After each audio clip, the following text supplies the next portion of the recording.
This jumper is so soft. I got it for my birthday. The inside of it is just the softest material ever. One of my favourite birthday presents was this jumper. It is so comfy and cosy. Hello everyone. Welcome back to the channel. If you have not been here before, my name is Debbie and I read a lot of books. As you can tell, I'm still a little bit croaky McCroakster. I lost my voice a couple of weeks ago. I am on the lemon, ginger and honey tea with also a spoonful of manuka honey in there just for extra measure. I do have a singing lesson today, but I'm going to ask her to go gentle and just focus more on just warming my voice back up again, because I've got my belt back, and I've got a bit of my head voice back, but it's a bit pitchy, and my supported head voice is nowhere to be found. Today I have finished The Nothing Man by Catherine Ryan Howard. This is the front cover of the book. A booktuber I watched, I can't remember who it was, mentioned they read it and they weren't that fussed about the ending, whereas me, I found it quite interesting, so, you know, you don't have to agree with everybody. I've read another Catherine Ryan Howard book before, because I read One Time, was the first one that I read, and then I've also read 56 Days, so there is actually a reference to The Nothing Man in 56 Days, and I just thought, oh no, have I just spoiled things for myself? And then I realised that, oh no I haven't, because there's a reference to The Nothing Man's real name in 56 Days, but then I started reading, it was like, oh, that isn't a spoiler. Basically, it implied that he does get caught in 56 Days, but obviously it doesn't tell you how. And from reading Nothing Man, I was getting the idea that he probably would get caught because he was getting a bit cocky. Anyway, I'll read you the blurb and explain everything to you. I was the girl who survived the Nothing Man. Now I am the woman who's going to catch him. You've just read the opening pages of The Nothing Man, the true crime memoir Eve Black has written about her obsessive search for the man who killed her family nearly 2 decades ago. Supermarket security guard Jim Doyle is reading it too, and with each turn of the page his rage grows, because Jim is the Nothing Man. The more Jim reads, the more he realises how dangerously close Eve is getting to the truth. He knows she won't give up until she finds him. He has no choice but to stop her first. So there's 230 pages in crime, thriller, detective and social science, target audience adult. This is essentially a book within a book. When you begin reading it, you're seeing it mainly through Jim's point of view of him reading the book that Eve wrote.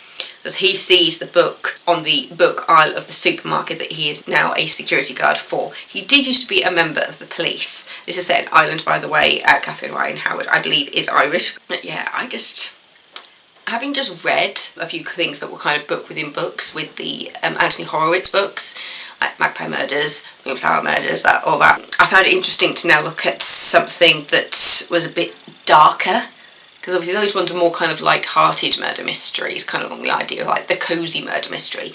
This is a lot darker than that. This is not a cosy murder mystery by any means. And to be honest, it kind of reminded me a little bit of a Robin Williams film called 1 Hour Photo, where you're seeing what seems like a fairly mundane person and then you find out that they're using their job in a way to do bad things. If you've never seen 1 Hour Photo, it's a brilliant film. I think it was the first film I ever saw where Robin Williams wasn't playing like a comedic role, because even though obviously I'd seen Patch Adams before that, but I still associate Patch Adams with the comedy, not just the drama. So this was the first time I'd ever seen Robin Williams in a full-on serious role. Yeah, that was the first one where I saw him playing something that was complete opposite as to what I thought Robin Williams was when I was a teenager. Because when was that film? Was that like 2002, 2003? But yeah, the tagline of this one is 2 stories, 1 killer, no mercy. You're seeing it through Jim reading the book of The Nothing Man, so you're seeing the story of what happened to Eve through the words of her memoir. So pretty much straight away it was just like, this is obviously a case of a woman who's writing her life story essentially. But the thing is, as with any memoir, there's stuff that's held back, and I was wondering how much of what she put into the book was she holding back, was the truth. There were points when it felt like she wasn't just talking to her readers, it felt like she was talking to Jim in a way.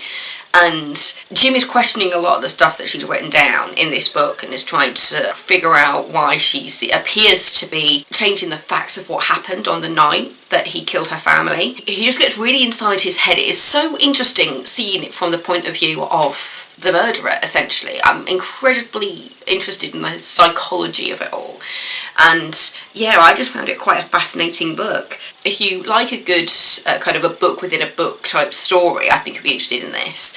If you like the psychology of seeing the inner workings of somebody who did it, that would be an interesting one for you. I always find it, even obviously this isn't based on a true story, but because of the context of it, it's weird to say that I enjoyed the book.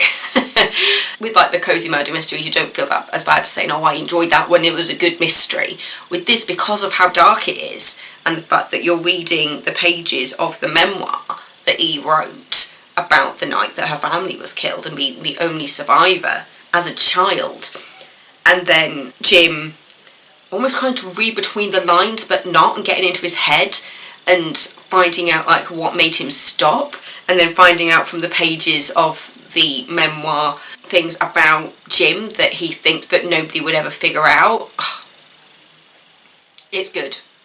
The ending, I can kind of understand where the booktuber that I watched was coming from in a way in regards to the ending, but at the same time I felt like it was the only ending that really made sense, because you go through and it's very clear that Eve has questions for the murderer, and then by the end of it Jim has questions for her. So it's one of those things where it's just like you get the answers from Eve but you don't really get the answers from Jim. And I feel like it's explained in a conversation that Eve has with a lecturer. There's a whole sequence in the book which I found really interesting, where she talks about going to meet this lecturer, seeing her classroom, and they're talking about the psychology of everything. And it starts off with like, how many murderers can you name? Everybody puts their hand up. It's like, right, if anybody says the name that you're thinking of, you have to put your hand down. And so they keep going until everybody's got their hands down. We've named all these murderers. And then at the end they go, and how many of the victims can you name? And no hands go up. And it talks about the infamousy of the murderers, but not remembering the people who were the victims of them. And I mean, that's always going to be relevant, the fact that there are so many victims and names that we have forgotten in favour of remembering the name of the person who did it. And it kind of made me want to go out and learn the names of the people who we should not forget. Because the murderers, yeah, we can learn from them, but do we really need to remember their name? And in this case, with the Nothing Man, it was just like, his name is Nothing Man because there's no evidence left. They called him the Nothing Man because they have nothing on him. And by the end of the book, you also realise that he's the Nothing Man because he's also nothing. He works as a supermarket security guard. He's a husband and a father, but ultimately there is nothing to him, and that's why he's the Nothing Man. Not because he got away with what he got away with, and like why he stopped and all. Looking at just the personality of this one person and wondering why they did it. It's just like, that's not really what we should be asking, because ultimately they do it because they can, and they're bored because there's nothing else for them. This is the only thing that's filling Jim's life in the book, and I'm sure there'll be questions for my what's going through my brain at the moment, because I'm still questioning some of the things that are going through my brain at the moment after reading this. And I've had a couple of weeks to sit on this because I read this before I got ill and it was like, I can't talk about this book because I literally have no voice. I completely lost my voice. I had to have a day off work because I couldn't stop coughing, and my I could not speak. I was just a croak. There was just nothing coming out, to the point where the only dogs could hear what I was trying to say. But yeah, so I've had a couple of weeks to sit on this one. I find it incredibly interesting to see a point of view of the person who did it, and you trying to understand why they did it through the pages of one of his victims. Yeah, I feel like I don't know how much I've really said there. It goes down that kind of psychology route of, why do we remember these names, the nicknames that we give them, and why do we essentially force ourselves to remember these names and not the victims' names? And in this book, you're brought to the attention of a survivor, Eve, because she was the only survivor. Yeah. The Nothing Man, Catherine Ryan Howard. it was a very, very interesting read. I recommend it to anybody else who enjoys Catherine Ryan Howard's books, anyone who likes an interesting thriller, murder mystery with a bit of a twist. It is dark, it is very dark, but it is interesting seeing Eve putting things together through the pages and the words of her memoir. Yeah. So, thank you so much for watching. Don't forget to subscribe if you're not already. I'm going to be over here with my lemon ginger and manuka honey tea, staying hydrated and try not to push my voice too much, even though I desperately want to sing. Yeah, saying I will see you next time with another video. Stay safe. I love you all. Bye.